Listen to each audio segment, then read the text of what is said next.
ये जान हमरा पागल बना के खुश तू छही ससुरा में जाके। ये जान हमरा पागल बना के खुश तू छही ससुरा में जाके। तोरे आस में रोबै छै दिलवा भूल न पाबी के हम भुला के। ये जान हमरा पागल बना के खुश तू छही ससुरा में जाके। ये जान हमरा पागल बना के खुश तू छही ससुरा में जाके।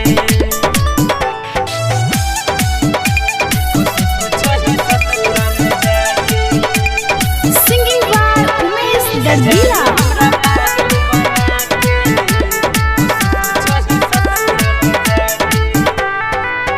एको पल नहीं रहे छेला दूर दिलबा के गेला चकनाचूर। हाँ एको पल नहीं रहे छेला दूर दिलबा के गेला चकनाचूर। तोरे दीवाना छियौ हम जान जैता जहर पिया के।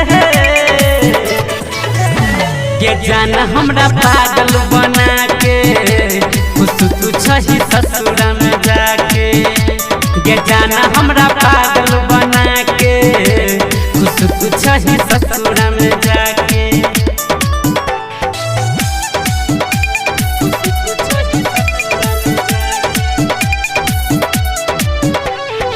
अभी आप सुन रहे हैं खुटौना से मैथिली म्यूजिक की शानदार प्रस्तुति। देखो तोरा बेवफाई के नाम गे जाके ससुर बाबू लागेला जान गे।